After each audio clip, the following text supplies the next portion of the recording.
Think about some of your favorite movies for a second. Do they have a style or a way of telling the story that stands out? Perhaps there's a certain type of character that is used in each film. Like Del Toro's use of children connected to a magical underworld, or a hyper-stylized way of decorating each location. Like Tim Burton.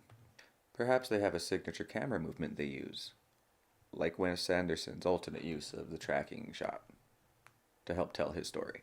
If this is the case, then your favorite movie is probably directed in the style of and by an auteur, which basically means author of the film, but it's more than simply just that. An auteur is the creative force behind the film. They bring a specific and distinctive approach to the filmmaking, which includes, but is not limited to, writing, directing, editing, and cinematography. They tend to have both a personal and financial investment in the film, and a clear image of what they want to make.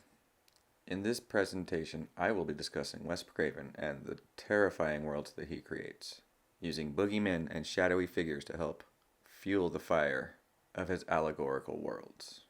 They taunt the subconscious and leave us wondering if we'll ever be able to go back to sleep. Wes Craven was a director of horror films, and some would say that there are no auteurs in the horror genre. But being able to see a distinct string in themes, character development, the ability to mix genres, and choice of locations through his films, seeing how he was able to help redefine the genre and his influences seen in horror films today, I would definitely argue that he is in fact an auteur. He was raised in a very religious household and didn't get to watch very many films growing up, until he moved to New York and was introduced to art cinema and the work of Ingmar Bergman. Craven became infatuated and set out to recreate his works. For his first film, he took on recreating Bergman's Virgin Spring, calling it The Last House on the Left. Craven took Bergman's idea of revenge for rape and murder and sensationalized it with a twist of irony. It is said that the modern rape-revenge genre was popularized by Craven. Craven tends to set his films in suburban American towns and centers the conflict around a broken version of the typical American family. In A Nightmare on Elm Street, Nancy's parents are divorced and have no problem blaming each other. The name says it all. Elm Street is a generic suburban name that could be any town across America. And though Freddy is scary, the true nightmare is the broken American dream. The same can be said about Scream. Sydney lives in a suburban American neighborhood with her dad after her mom was murdered, leaving her in a broken home. Craven is a master of redirection. He leads us to believe something and then surprises us with a different truth. In Nightmare, he tries to make us believe that the boyfriend did it, or that Nancy is going crazy and she might be doing it, but really it's Freddy the whole time. Similarly in Scream, which is full of misleads and red herrings, we are led to believe that it might have been Sydney's dad behind the whole thing. Or anyone else for that matter. The film keeps you guessing the whole time. Craven loves to play with the psychological side of fear. A scary voice over the phone. I'm your boyfriend now, Nancy. So where are you? Your front porch. Cloaked or shadowy figures. Not knowing where the killer is. Jumps in unexpected places.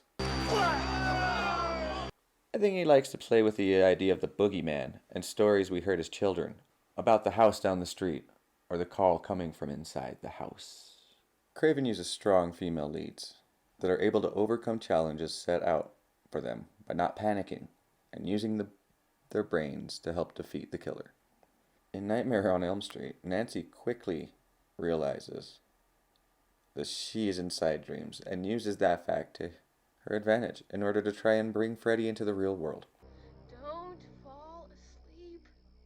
She knows she has to stay awake, so she keeps a secret coffee maker under her nightstand and takes stay awake pills.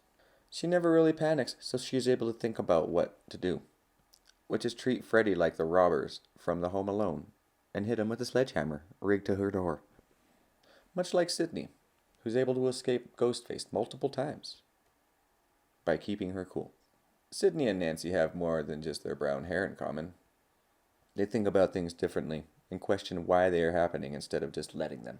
In Craven's worlds, usually the strong female character has had some sort of traumatic event that they've survived in the past that allows them to overcome and survive their present trauma. In Nightmare, they allude that the parents know something that the children aren't aware of or can't remember, like what happened to Freddy or what he was doing to the children.